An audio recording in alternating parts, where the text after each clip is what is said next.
혼자 사는 노년. 요즘 따라 더 외롭고 불안하지 않으세요? 병원도 가깝고 마트도 5분 거리니까 여기면 편하겠다 싶어 이사 왔는데 막상 살아보면 다릅니다. 아침에 가슴이 답답해도 병원이 100m 앞인데 혼자 나갈 힘이 없고 막상 가도 몇 시간을 기다려야 하니 더 갈 마음조차 없어집니다. 무릎이 시려 복지관 가려다 오늘은 그냥 쉬자 하며 또 미루고 마트에서 장을 봐도 집 앞 오르막만 보면 벌써 숨이 턱 막힙니다. 그제야 알게 됩니다. 나이 들어 불편해지는 건 거리가 아니라 매일 마주치는 문턱, 계단, 혼자 감당해야 하는 순간들이라는 거요. 그래서 요즘 60대 이상 어르신들 사이에서 조용히 뜨는 집이 있습니다. 멀리 나가지 않아도 단지 안에서 진료, 장보기, 운동, 식사가 모두 되는 바로 단지형 노후주거입니다. 72세 이정자 씨도 그 변화를 직접 느끼고 있습니다. 이제는 엘리베이터만 타면 단지 안 병원, 마트, 복지관에서 이웃들과 만나고 필요한 걸 해결하고 문화센터에서 배우고 돌아옵니다. 단지 안에서 만나고 배우고 돌보고 생활하는 모든 일상이 해결되니 혼자 살아도 예전보다 불안이 훨씬 줄었다고 말합니다. 오늘 지혜의 정원에서는 지금 바로 입주 가능한 단지형 노후주거 3곳을 소개합니다. 이 영상을 끝까지 보시면 여러분의 노후 집 선택 기준이 완전히 바뀌고 삶의 질이 놀라울 만큼 높아집니다. 영상이 도움되셨다면 구독과 좋아요 눌러주세요. 알림 설정해 두시면 새로운 영상도 놓치지 않으실 거예요. 그럼 지금부터 노년의 삶을 바꾸고 있는 단지형 주거 모델 3가지를 살펴보겠습니다. 첫 번째는 바로 케어 안심주택입니다. 이곳이 특별한 이유는 혼자 살아도 누군가가 내 하루를 살뜰히 챙겨주는 집이라는 점입니다. 몸이 이상하면 벨 하나로 의료진이 집으로 연계될 수 있는 구조입니다. 낮에는 생활지원 서비스, 밤에는 안전센터와 연계된 24시간 건강안전망이 운영되는 경우도 많습니다. 집 내부는 노년의 위험한 요소들을 최대한 없앤 설계라 미끄러지거나 문턱에 걸릴 걱정도 거의 없습니다. 한마디로 노년 맞춤형 주거 모델이죠. 응급 버튼, 생활관리, 건강 체크 같은 지원이 일상 속에 자연스럽게 연결된 질입니다. 그럼 실제로 어떻게 달라질까요? 72세 이정자 씨는 남편을 떠나보낸 뒤 엘리베이터도 없는 4층 빌라에서 살고 있었습니다. 젊을 땐 괜찮았던 계단이 이제는 큰 부담이 되었죠. 그러던 어느 비 오는 날 미끄러운 계단에서 발을 헛디뎌 그대로 굴러 떨어졌습니다. 우연히 지나가던 이웃이 발견해 119에 신고해 준 덕분에 손목 골절 치료를 받을 수 있었습니다. 하지만 진짜 고생은 그 다음부터였습니다. 치료도 통원도 집에서의 회복까지 모두 혼자 해결해야 했으니까요. 그 과정에서 문득 병원 가기도 이렇게 힘든데 집으로 의료진이 와준다면 얼마나 좋을까? 라는 생각이 들었습니다. 그런데 놀랍게도 정말 그런 서비스를 제공하는 주택이 있다는 이야기를 그때 처음 듣게 되었습니다. 바로 케어 안심주택이었죠.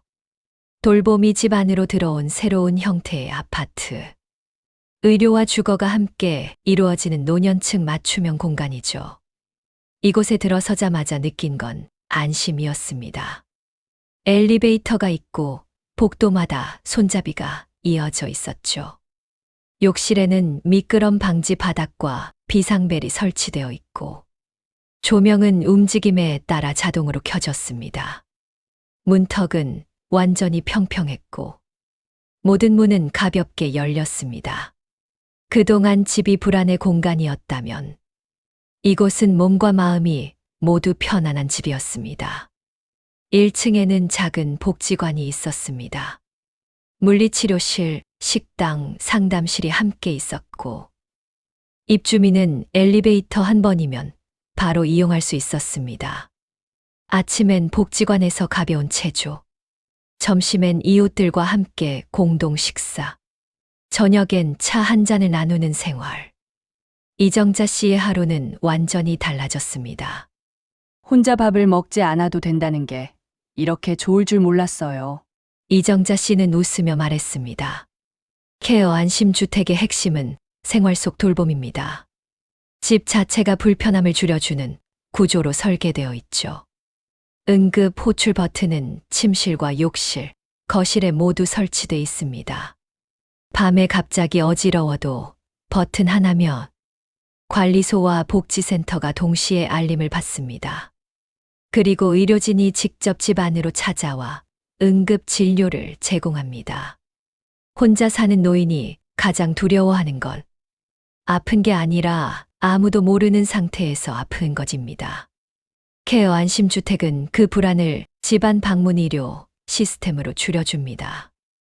이건 단순한 시설이 아니라 노년의 불안을 줄여주는 보이지 않는 안전망입니다. 입주 비용도 부담이 적습니다. 보증금은 대체로 1천만 원 내외에서 3천만 원 선, 월세는 10만에서 20만 원대 수준으로 형성돼 있습니다. 일반 빌라나 소형 아파트에 비해 보증금과 월세 부담이 훨씬 적은 편입니다. 여기에 식사 서비스, 청소, 간호 같은 돌봄 서비스는 필요에 따라 선택할 수 있습니다. 정부는 전국 주요 도시에 케어 안심주택 공급을 확대하고 있습니다. 이미 서울 은평, 부천, 청주, 전주, 부산 남구 등 16개 지자체에서 입주가 시작되었고 만족도가 높습니다. 대부분 무료이거나 최소 비용으로 이용 가능합니다. 케어 안심주택은 단순한 주거 공간이 아닙니다. 주거와 복지, 돌봄이 하나로 연결된 새로운 삶의 방식입니다. 이정자 씨는 요즘 매일 아침 10시 엘리베이터를 타고 복지관으로 내려갑니다. 물리치료를 받고 이웃들과 수다를 떨고 점심을 함께 먹고 올라옵니다.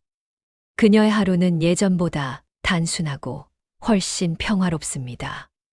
이젠 집이 나를 돌봐주고 이웃이 내 하루를 채워줘요. 좋은 집은 크거나 비싼 집이 아니라 내가 안전하고 누군가 내 안부를 알아주는 집입니다. 이제 노후 주거의 기준은 병원 가까운 집에서 돌봄이 함께하는 집으로 바뀌고 있습니다. 두 번째로 소개할 주택은 LH 고령자 복지주택입니다. 케어 안심주택은 의료 돌봄 서비스가 집 안까지 들어온 프리미엄 돌봄형 주택이라면 LH 고령자 복지주택은 의료 복지 시설이 단지 안에 함께 있는 공공임대형 주거복지 주택입니다. 비용이 더 저렴한 대신 주거 공간은 일반 아파트와 비슷하고 필요할 때만 단지 내 복지시설, 상담실, 건강관리실 등을 이용하는 방식입니다. 75세 박순희 씨는 지난해 여름 40년 동안 살던 단독주택을 떠났습니다. 남편이 떠난 뒤 혼자 남은 집은 너무 컸고 관리비와 공과금이 버거워졌죠. 마당을 돌보는 것도 고장난 보일러를 관리하는 것도 이제는 혼자 감당하기 어려웠습니다. 이제 집이 나를 지켜주는 게 아니라 내가 집을 지키느라 지치는 기분이었어요. 그래서 선택한 곳이 LH 고령자 복지주택입니다. 처음엔 임대주택이라는 말이 조금 낯설었지만 막상 와 보니 생각이 완전히 달라졌습니다. 이곳은 집, 복지관, 의료시설이 하나로 연결된 공간입니다. 입주자는 대부분 65세 이상, 보증금은 1,000만 원대, 월 임대료는 10만 원 전후입니다. 기초연금으로도 충분히 감당할 수 있는 수준이죠. 주택 내부는 작지만 알찼습니다. 욕실은 미끄럼 방지 타일, 문턱 없는 구조. 가스 대신 전기 인덕션을 설치해 화재 위험을 줄였습니다. 벽에는 손잡이가 있고 문은 모두 슬라이드형이라 지팡이를 짚은 어르신도 안전하게 이동할 수 있습니다. 각 가구에는 비상벨이 설치되어 있고 현관문은 디지털 도어락으로 관리되고 비상벨 하나면 관리소와 복지센터가 동시에 연결됩니다. 혼자 살아도 안전하게 불편함 없이 생활할 수 있는 구조죠. 엘리베이터를 내려가면 1층에 복지허브센터가 있습니다. 이곳에는 간호사와 사회복지사가 상주하고 주 2회는 의사가 순회 진료를 합니다. 공동식당과 빨래방, 취미교실까지 한 건물 안에 있어 비 오는 날에도 외출 없이 이용할 수 있습니다. 박순자 씨가 사는 단지는 광주 효천 LH 고령자 복지주택입니다. 주변에는 병원, 마트, 공원이 모두 걸어서 10분 이내에 있습니다. 버스 정류장도 단지 바로 앞이라 시내 나가기도 쉽습니다. 무엇보다 인상적인 건 관리 시스템입니다. 모든 세대에는 안전 탐지기가 설치되어 있어서 낙상, 가스 누출, 움직임이 감지되지 않으면 즉시 관리자에게 알림이 갑니다. 실제로 지난해 10월 한 입주민이 욕실에서 쓰러졌을 때 5분 만에 복지사가 문을 열고 들어와 구조했습니다. 이런 체계 덕분에 자녀들이 안심하고 부모를 입주시킬 수 있습니다. 요양원은 아니지만 요양원보다 안전하다는 말이 나오는 이유입니다. 입주 자격도 까다롭지 않습니다. 만 65세 이상이라면 누구나 신청할 수 있고 소득자산 기준은 공공임대 기준과 동일합니다. 특히 1인 가구나 저소득 노인은 우선 배정됩니다. 정부는 이 복지주택을 2028년까지 전국 240곳 이상으로 확대할 계획입니다. 단순히 집을 짓는 사업이 아니라 노후 돌봄 체계를 아파트 안으로 옮기는 새로운 주거 복지 모델입니다. 박순자 씨는 이곳에서 다시 취미를 시작했습니다.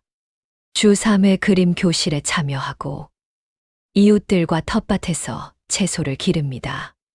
처음엔 낯설었던 공동생활이 이제는 하루의 활력이 됐습니다.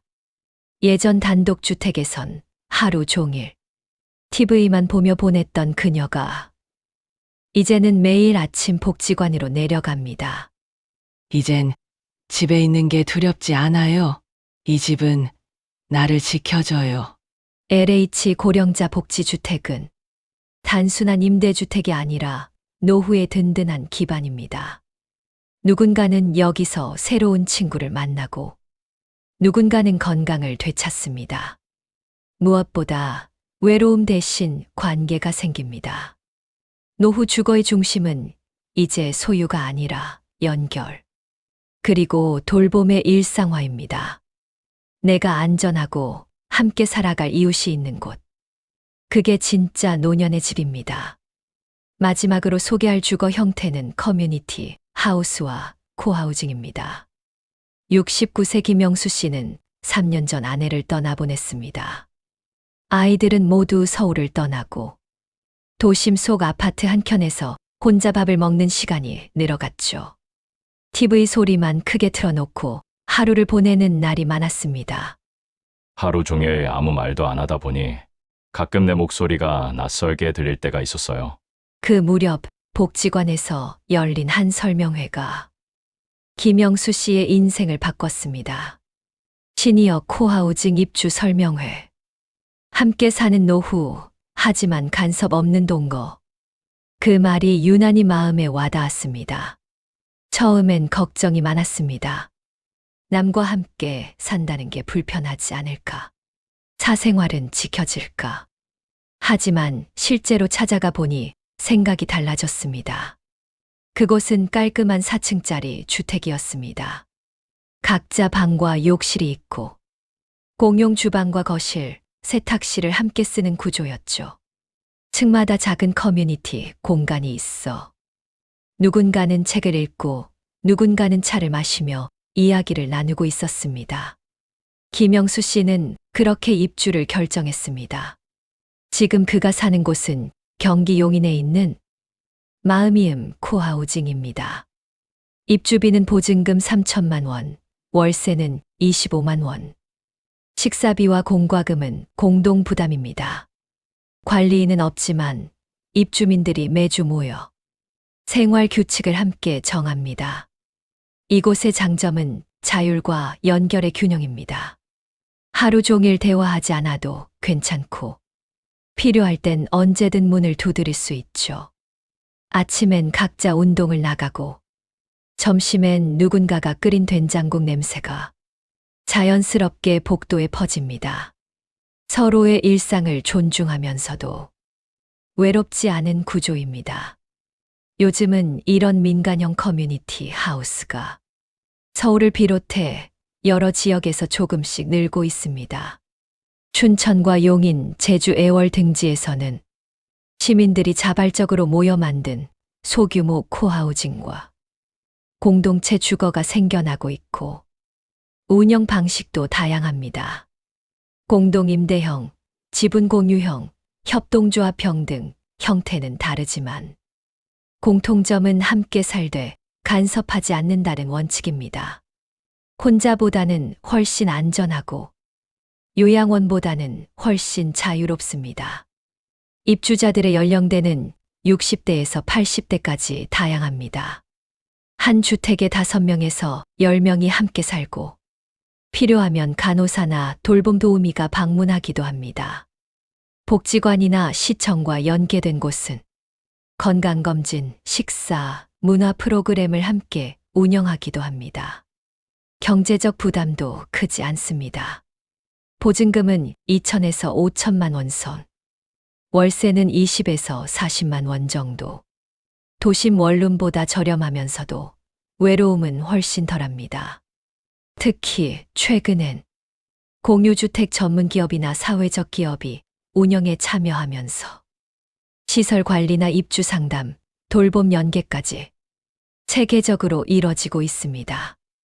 혼자 힘으로는 찾기 어려웠던 정보들을 이제는 전문가의 도움을 받아 접근할 수 있게 됐습니다. 코하우징의 핵심은 집의 확장입니다. 내 방은 작지만 거실은 함께 나누는 공간이 되죠. 개인의 사생활은 보장하면서도 이웃과의 관계를 잃지 않습니다.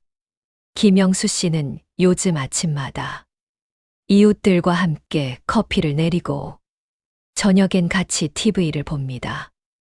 누군가는 요리를, 누군가는 설거지를 맡죠. 서로의 이름을 부르고 하루의 이야기를 나눕니다. 이 집에 오고 나서 하루가 짧아졌어요. 함께 지내는 분들이 제 이름을 불러줄 때마다 이렇게 큰 위로가 될 줄은 몰랐습니다. 코하우징은 요양원의 대안이 아니라 독립을 지키면서도 관계를 잃지 않는 새로운 노년의 방식입니다. 노후의 진짜 풍요는 돈이 아니라 사람의 온기입니다. 그 온기를 매일 느끼며 살 수 있는 집. 그것이 바로 커뮤니티 하우스입니다. 지금까지 케어 안심주택, LH 복지주택 커뮤니티 하우스를 살펴봤습니다. 이 세 가지에는 공통점이 있습니다. 예전에 우리가 믿었던 병원 가까운 집의 기준이 완전히 바뀌었다는 것이죠. 이제는 집 안에서 모든 게 연결되는 구조. 그게 새로운 기준이 되고 있습니다. 요즘 새로 지어지는 아파트들은 의료, 복지, 운동, 식사, 커뮤니티가 모두 한 공간 안에 있습니다. 이건 편의를 위한 게 아니라 나이 들어서도 스스로의 생활을 지켜주는 안전망이 된 거예요. 노후의 집은 단순한 건물이 아니라 하루의 리듬과 건강, 관계를 함께 담는 하나의 시스템이 되고 있습니다. 첫째, 병원이 집 안으로 들어오고 있습니다. 요즘은 단지 안에 간호사실과 건강관리실, 물리치료실이 함께 들어서죠. 응급호출 시스템은 전 세대와 연결되고 복지관이나 요양센터가 단지 내에서 바로 운영됩니다. 예전엔 병원이 가까운 집이 중요했다면 이제는 엘리베이터 한 번이면 닿는 집이 가장 안전한 집입니다. 병원과 주거가 가까이 연결된 복합단지가 하나둘 늘어나고 있습니다. 나이 들어도 멀리 나갈 필요 없이 집 안에서 진료받고 복지 서비스를 이용할 수 있습니다. 둘째, 생활권이 단지 안에서 완결됩니다. 마트, 약국, 식당, 경로당, 작은 도서관까지. 이제는 아파트 안에서 모두 해결되어 1층엔 공동식당과 카페, 지하엔 피트니스 센터와 실내 정원이 들어서 있죠. 밖으로 나가지 않아도 일상이 이어지고 비 오는 날에도 걱정 없이 이동할 수 있습니다. 이런 복합형 단지는 건설사와 지자체, 복지재단이 함께 만들어가고 있습니다. 혼자 사는 노년층이 가장 불안해하던 쓰러졌을 때 아무도 모르는 상황을 이 구조가 근본적으로 막아주는 겁니다. 집이 사람을 지키는 시대, 그게 지금의 변화예요. 셋째, 계단 대신 연결, 고립 대신 교류입니다. 물리적 환경도 중요하지만 더 중요한 건 사람입니다. 엘리베이터와 경사로는 기본이고 현관 앞에는 자동 조명과 낙상 감지 센서가 설치됩니다. 하지만 이보다 더 중요한 건 사람과의 연결이에요. 커뮤니티 센터에서는 건강 체조, 취미 교실, 요리 프로그램이 열리고 이웃과 자연스럽게 얼굴을 마주합니다. 이웃과의 짧은 인사, 함께 나누는 식사 한 끼가 노년의 하루를 따뜻하게 채워줍니다. 외로움보다 관계가, 침묵보다 웃음이 더 많은 공간이죠.